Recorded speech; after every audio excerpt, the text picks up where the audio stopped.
Hello everyone, मैं Himanshu Khandelwal. BSP online classes के माध्यम से हम आपकी क्लास 9th की एक्सरसाइज 1.1 कर रहे हैं। ये देखिए हमारा पहला वीडियो है 9th क्लास की एक्सरसाइज का। देखिए पहला जो क्वेश्चन आपके वो आपके है, क्या शून्य एक परिमेय संख्या है? क्या इसे हम p बटे क्यू के रूप में लिख सकते हैं जब p और पूर्णांक और q बराबर क्या नहीं हो, जीरो नहीं हो। तो आप देखिए सबसे पहली चीज तो परिमेय संख्या क्या होती है? तो परिमेय संख्या वो होती है जिसको हम p बटे क्यू के रूप में अभिव्यक्त कर सकते हैं, मतलब कि लिख सकते हैं। सबसे पहली चीज तो परिमेय संख्या होती है वो क्या होती है जिसको हम p बटे क्यू के रूप में लिख सकते हैं, और जहां पर q का मान कभी भी जीरो के बराबर नहीं आना चाहिए। ठीक है, क्लियर है? तो जहां p और q पूर्णांक हो, सबसे पहली चीज पूर्णांक क्या होता है? पूर्णांक वो होता है नंबर, यानी कि डिजिट्स, जो प्लस में भी हो सकती है तो माइनस में हो सकती है। एग्जाम्पल के लिए 1 2 3 4, -1 -2 -3 4, जीरो भी हो सकता है, ध्यान रखना पूर्णांक में। ठीक है, तो 1 2 3 4 प्लस में भी हो सकती है वो। ठीक है ना? तो आप सबसे पहली चीज परिमेय संख्या क्या होती है? परिमेय संख्या वो होती है जिसको हम p बटे क्यू के रूप में अभिव्यक्त कर सकते हैं, जहां पर q का मान कभी भी जीरो नहीं होगा। ठीक है, देखिए सपोज करो 1 है तो ये भी एक परिमेय संख्या है, क्योंकि देखो q के नीचे हम 1 मान सकते हैं। देखो हर में जब भी आप 1 मानते हो ना तो उसका कोई फर्क नहीं पड़ता है, लेकिन अंश में आपके 1 मानने से वो डिजिट ही चेंज हो जाएगी। तो हर में आप डिनोमिनेटर में आप 1 मान सकते हो, उससे कोई फर्क नहीं पड़ता है। तो देखो हम p बटे क्यू के रूप में अभिव्यक्त कर दिए। ऐसे ही आप 4 को भी हम p बटे क्यू के रूप में अभिव्यक्त कर सकते हैं। ऐसी 1 बटे 2 भी हो सकता है, -4 बटे 6 भी हो सकती है। तो जिसको p बटे क्यू के रूप में लिखा जाता है वो परिमेय संख्या कहलाती है। क्लियर है? आप देखिए जीरो भी एक परिमेय संख्या है, क्योंकि जीरो के नीचे हम 1 मान सकते हैं, ध्यान रखना। लेकिन 1 बटे 0 सपोज करो तो ये एक परिमेय संख्या नहीं है, क्योंकि q का मान कभी भी जीरो नहीं आना चाहिए। हाँ p में हो सकता है, लेकिन q में कभी भी जीरो नहीं होना चाहिए। ठीक है, तो आप देखिए इसी प्रकार आपका पहला क्वेश्चन है, क्या शून्य एक परिमेय संख्या है? तो आप लिखोगे हाँ बिल्कुल, आप शून्य एक परिमेय संख्या है, परिमेय संख्या है। क्या इसे आप p बटे क्यू के रूप में लिख सकते हैं? बिल्कुल, अभी बताया था मैंने आपको। हाँ, हम इसे p बटे क्यू के रूप में लिख सकते हैं। ठीक है, जहां p और q पूर्णांक है, मतलब कि p और q क्या हो सकते हैं? जहां पर पूर्णांक हो सकते हैं और q बराबर जीरो नहीं है। और मैंने आपको भी बताया था जो q होता है ना उसका मान कभी भी जीरो नहीं आएगा। तो अतः आप क्या कह सकते हो? अतः आपको यह बताना था शून्य एक परिमेय संख्या है। ठीक है, और आपको यही बताना था कि जो शून्य है वो एक परिमेय संख्या है कि नहीं है? तो बिल्कुल परिमेय संख्या है। ये पहला क्वेश्चन आपका क्लियर हुआ। प्रश्न नंबर 2, 3 और 4 के बीच कोई 6 परिमेय संख्या याद कीजिए। तो देखिए सबसे पहली चीज, इनमें परिमेय संख्याओं में हम हर के मान को सेम भी करते हैं, ध्यान रखना, लेकिन इसमें हर तो है नहीं। ठीक है, तो अब क्या करेंगे हम?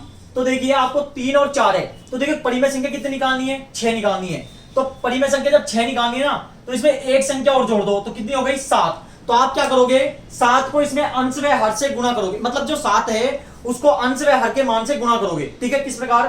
तो देखिए सपोज अभी 6 परिमेय है, हो सकता था 5 परिमेय पूछता, तो 5 + 1 कितना हो गया? 6। तो आपको 6 से गुणा करना था। ठीक है, तो आप क्या लिखोगे? 7 को अंश व हर के मान से गुणा करने पर, ठीक है। तो देखिए अभी 3 है और ये दूसरी वाली में क्या है? 4 है। अब देखिए इसमें अंश तो है लेकिन हर नहीं है, तो मैं नीचे 1 मान लूंगा। मैंने अभी बताया था आपको कि नीचे हर में 1 मानने से उस संख्या पे कोई फर्क नहीं पड़ता है। ठीक है, तो अब क्या करेंगे? हम इसको भी 7 से गुणा कर देंगे और इसको भी 7 से गुणा कर देंगे।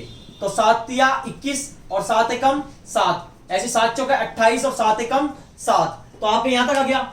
ज्ञात कितनी करनी है हमको? 6 परिमेय संख्या ज्ञात करनी है। अतः 3 व 4 के मध्य 6 परिमेय संख्याएं। तो देखिए इसके बीच में कौन कौन सी परिमेय संख्या आ गई? 21 बटे 7 के बाद क्या आता है? 22 बटे 7, फिर 23 बटे 7, 24 बटे 7, 25 बटे 7, 26 बटे 7 और 27 बटे 7। ज्ञात कितनी करनी थी हमें? 6 परिमेय संख्या, और आपकी ये 6 परिमेय संख्या निकल गई। ठीक है, प्रश्न नंबर 3 बटे 5 और 4 बटे 5 के बीच में 5 परिमेय संख्या निकालनी है। तो देखिए सबसे पहले मैंने आपको चीज बताई थी कि इनमें हर है ना, तुमको देखो मान सेम है कि नहीं है। तो देखो हर में मान सेम है, यदि सेम नहीं होता ना तो फिर हमको एलसीएम से सेम करना होता है। बिल्कुल आपको फिर मैं थोड़ा सा फिर भी बता देता हूं। जैसे 4/6 और 3/4 इसके बीच की कोई परिमेय संख्या निकालनी है आपको। तो देखिए इसमें हर का मान सेम नहीं है, तो हर का मान सेम करने के लिए पहले 6 और 4 का एलसीएम लो, कितना आएगा 12। ठीक है, 6 का भाग आप 12 में दोगे 2, और 2 को 4 से गुणा करेंगे हम। ठीक है, इसी प्रकार 4 का भाग हम 12 में देंगे, 3 को 3 से गुणा करेंगे। 2 चौके क्या होता है 8, और 3 तिया 9/12, तो आपके क्या हो जाएगा 8/12 हो जाएगा और 9/12 हो जाएगा। तो देखिए हमने हर का मान सेम कर दिया। जब आपके हर का मान सेम नहीं हो तब ये, यहां तो हर का मान सेम है आपके, तो आपको एलसीएम एलसीएम करने की जरूरत नहीं है। तो आप क्या लिखोगे आप, तो 3/5 और 4/5 के बीच 5 परिमेय संख्या निकालनी है।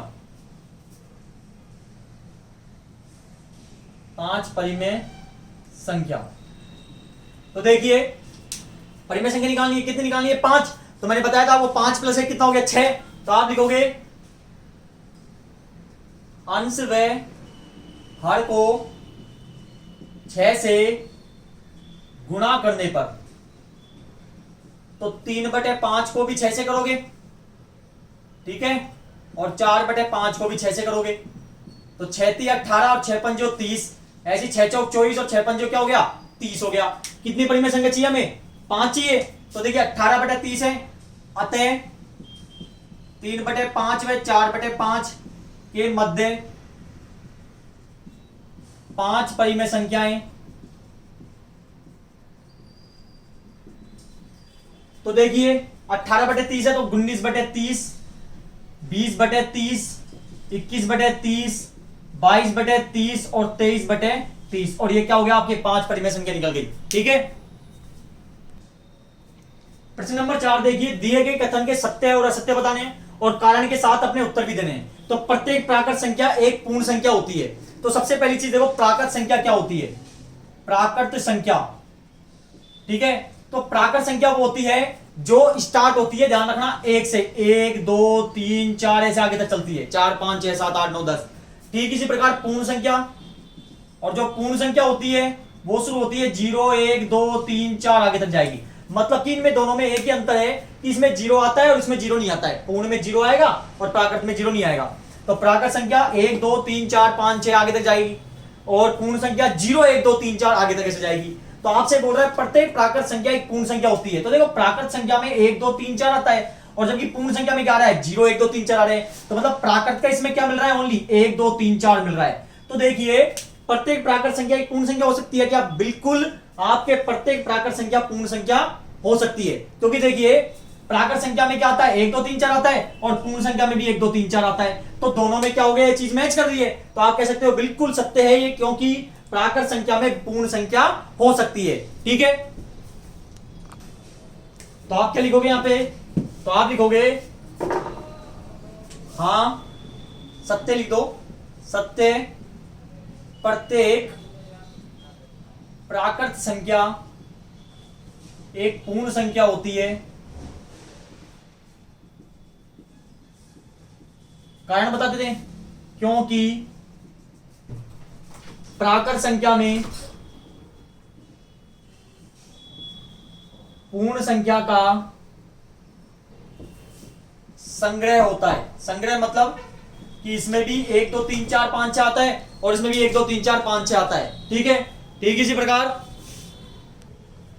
ठीक है, संग्रह होता है। लेकिन इसमें प्राकृत जो एक चीज आती है वो क्या चीज आती है, एक्स्ट्रा 0 आता है। तो आप लिख दोगे अतः केवल 0 के अलावा।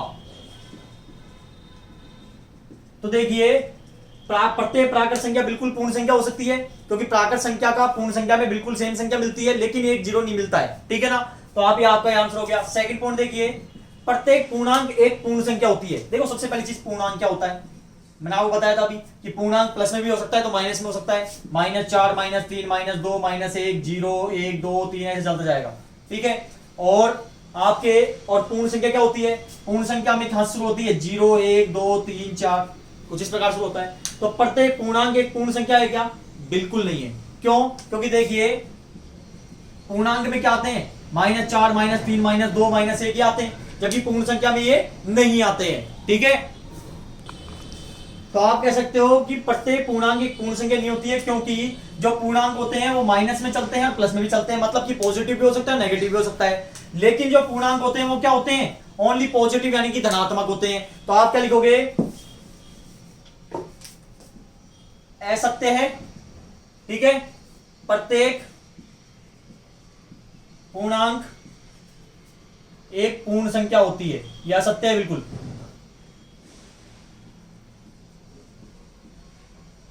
क्योंकि, ठीक है, क्योंकि कारण क्या बताओ, क्या पूर्ण संख्याओं का जो संग्रह होता है, ठीक है, क्योंकि पूर्ण संख्याओं का जो संग्रह है वो 0 1 2 3 ऐसे आगे तक चलता है, जबकि पूर्णांक संख्याओं का जो संग्रह है वो क्या होता है, माइनस, जैसे सपोज करो -3 -2 -1 0 1 2 3 और 4। तो देखिए इसमें ऐसी ये वाली संख्या है जो बिल्कुल पूर्ण संख्या में नहीं पाई जाती है, ठीक है ना।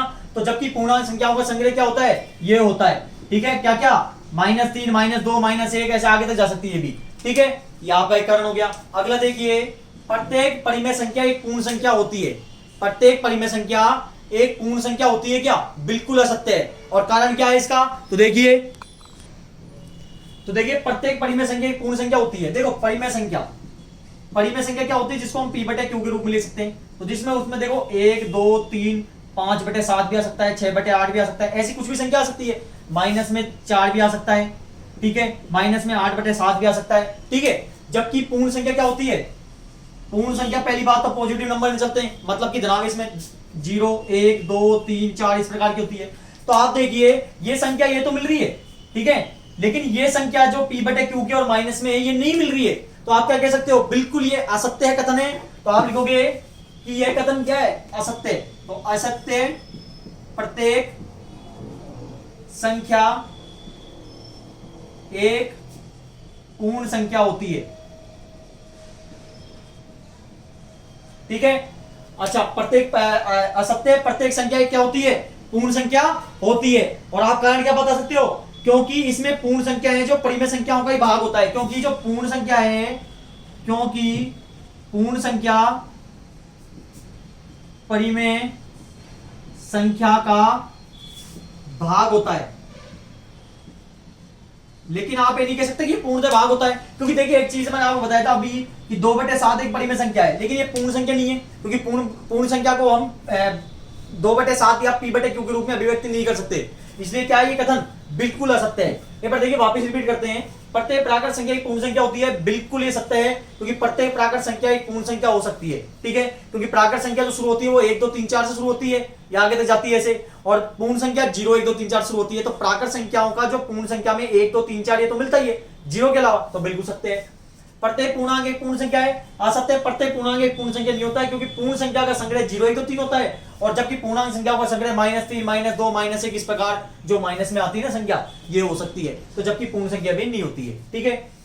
अगला, प्रत्येक परिमेय संख्या एक पूर्ण संख्या होती है, असत्य प्रत्येक संख्या एक परिमेय संख्या नहीं होती है, क्योंकि आप इसमें यह भी लिख सकते हो, क्योंकि पूर्ण संख्याओं का संग्रह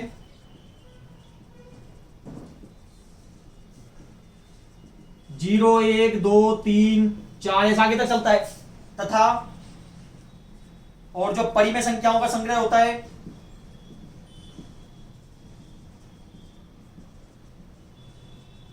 वो किस प्रकार हो सकता है, -2 -4 1 2 7/6 3/2। तो कुछ संख्या ऐसी है जो इसमें नहीं मिलती है, जैसे ये प्रकार की, तो ये परिमेय संख्या क्या होती है, ये वाली नहीं मिल पाती है इसमें, ठीक है ना। इसलिए ये भी कथन क्या है, असत्य है, ठीक है। तो अभी हमने आपकी एक्सरसाइज 1.1 के प्रश्न 4 तक किए। मुझे पूरी उम्मीद है आपको अच्छे समझ आया होगा। लेकिन प्लीज सब्सक्राइब करें तथा एक बेल आइकन का बटन जरूर दबाएं, तथा आगे आने वाली वीडियो एक बार जरूर देखें, तथा धन्यवाद।